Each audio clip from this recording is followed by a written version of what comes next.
오늘의 헤드라인입니다.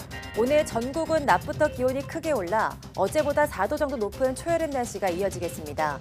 연휴 마지막 날까지 맑은 날씨가 계속 이어지겠지만 큰 일교차와 미세먼지에 주의해야 합니다. 미세먼지 농도가 나쁨일 경우 태양광 발전량이 최대 20%나 낮아지는 것으로 나타났습니다. 이는 미세먼지가 태양광을 흡수하거나 산란시켜 패널에 도달하는 빛이 줄어들기 때문입니다. 국내 연구진이 한국인만의 유전체 표준 물질을 개발하는 데 성공했습니다. 이를 이용하면 오차를 줄여 분석 정확도를 높이는 것은 물론 한국인 맞춤형 진단과 치료법 개발이 가능해질 전망입니다.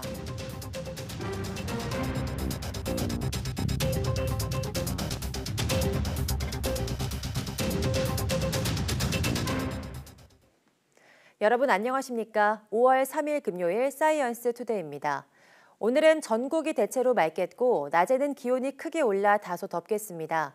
기상청은 오늘 이동성 고기압 영향으로 대체로 맑겠고 낮에는 강한 햇볕에 의해 기온이 크게 올라 평년보다 2도에서 6도가량 높겠다고 밝혔습니다.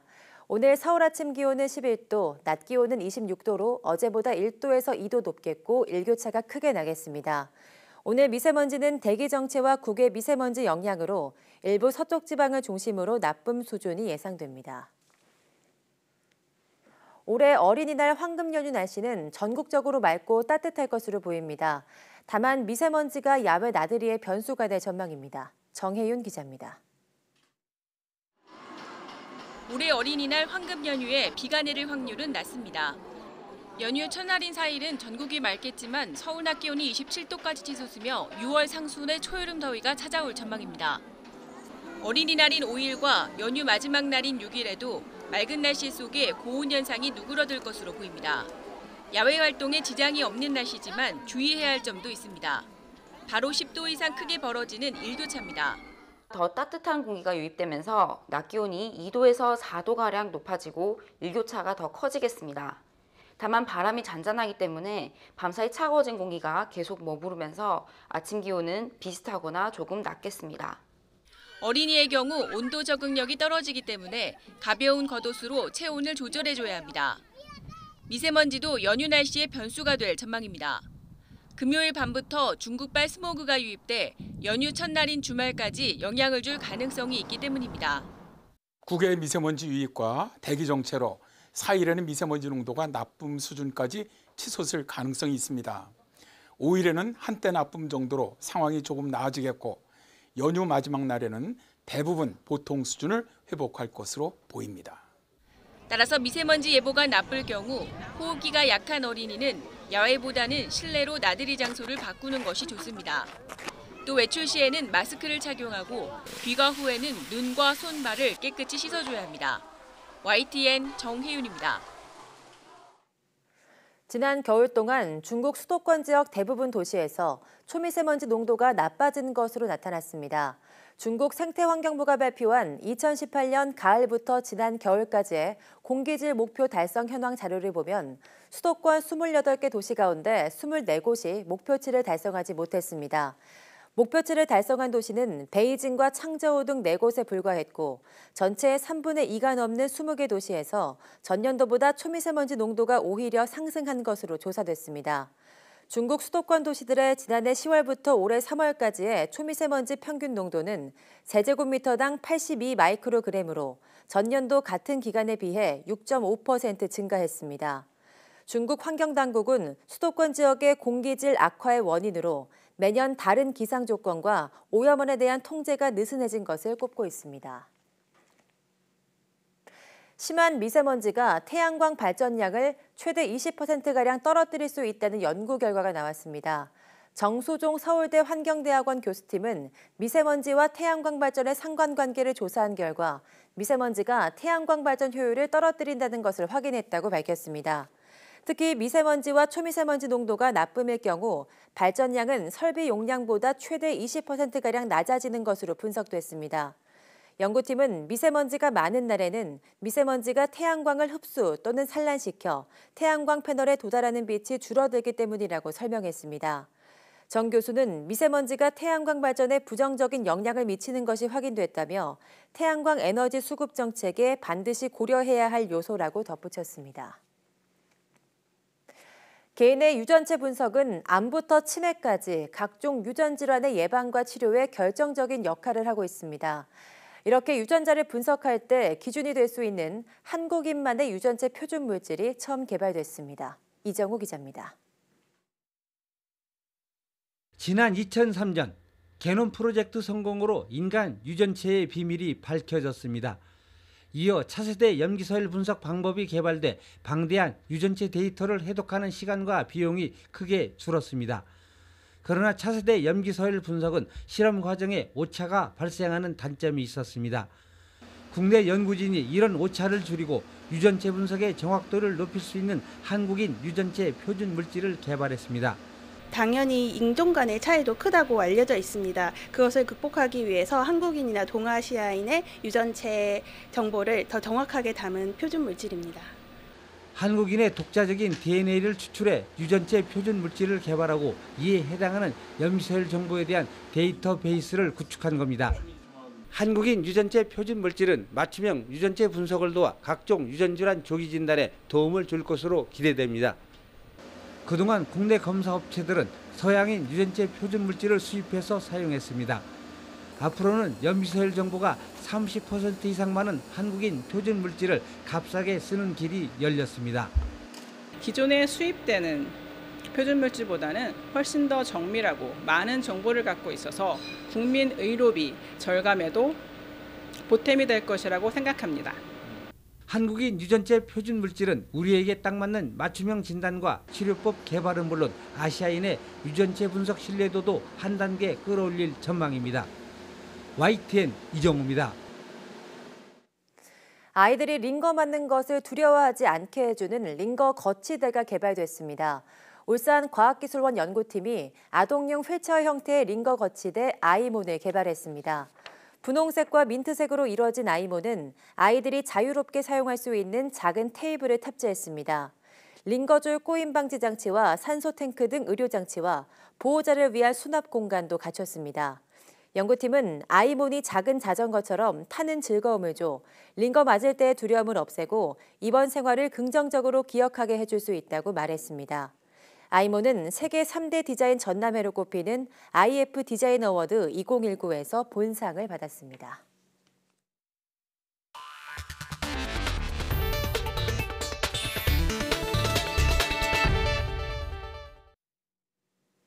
한국기초과학지원연구원 제12대 원장으로 신영식 신임 원장이 취임했습니다.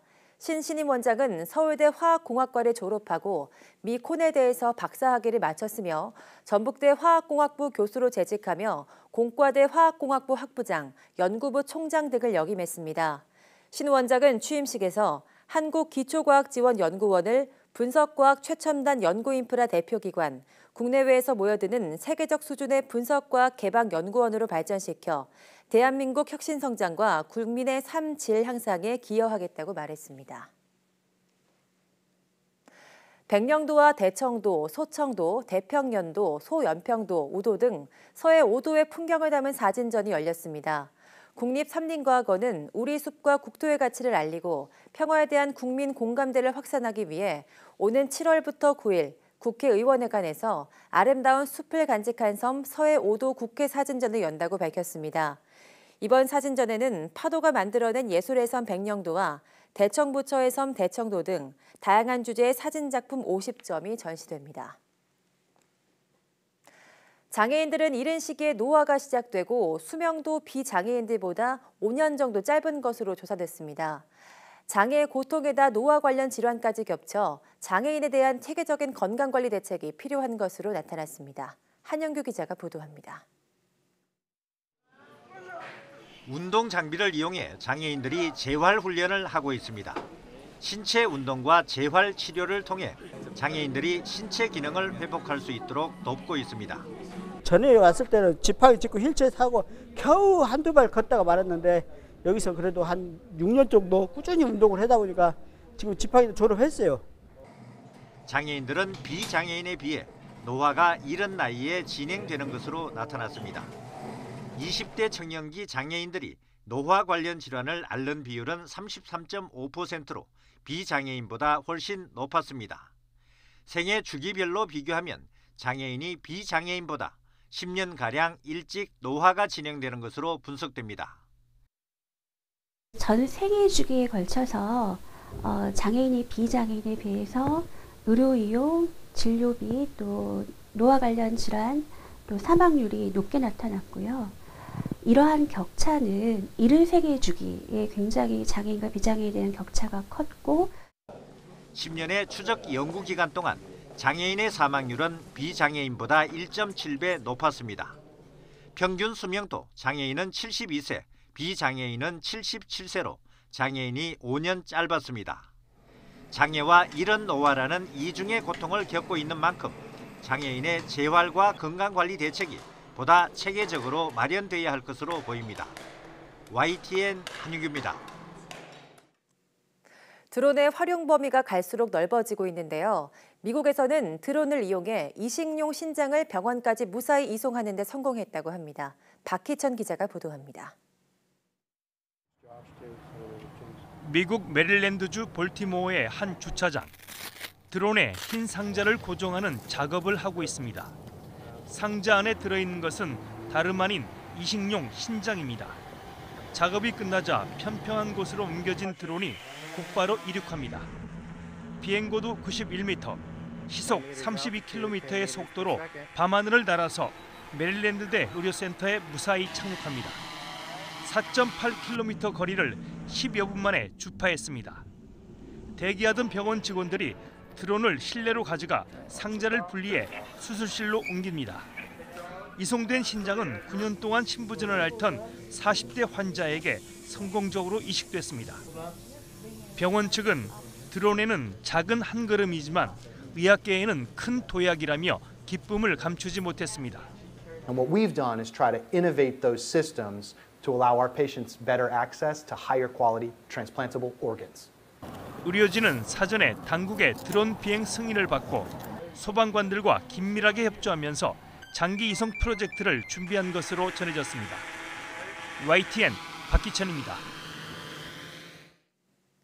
미 항공우주국 나사가 화성 탐사선 인사이트-5가 찍은 화성의 일출과 일몰 사진을 공개했습니다. 인사이트-5는 지난 24일과 25일 화성 시간으로 오전 5시 30분과 오후 6시 30분에 각각 화성 적도 인근 엘리시움 평원 지평선에 걸린 태양을 로봇 8에 장착된 카메라로 촬영했습니다. 화성은 태양과의 거리가 지구보다 멀기 때문에 태양의 크기가 지구에서 보는 것의 3분의 2 크기로 보입니다. 인사이트-5는 이와 함께 본체에 장착된 카메라로 일몰 때 구름이 흐르는 장면을 연속적으로 찍어 보내왔습니다.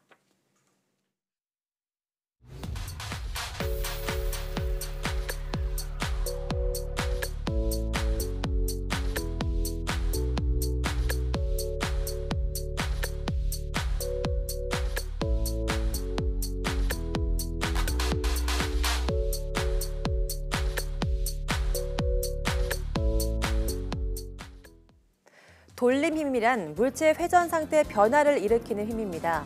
우리 일상 속에서도 망치로 못을 뽑을 때 받침을 대고 뽑으면 못이 더 잘 뽑히는 경우를 본 적 있으실 겁니다. 또 스패너를 이용해서 볼트를 조이거나 풀 때 모두 돌림 힘의 원리를 이용한 건데요. 오늘 사이언스 투데이 궁금한 S에서는 돌림 힘에 대해서 알아보도록 하겠습니다. 오후도 많은 시청 바랍니다. 함께해 주신 여러분 고맙습니다.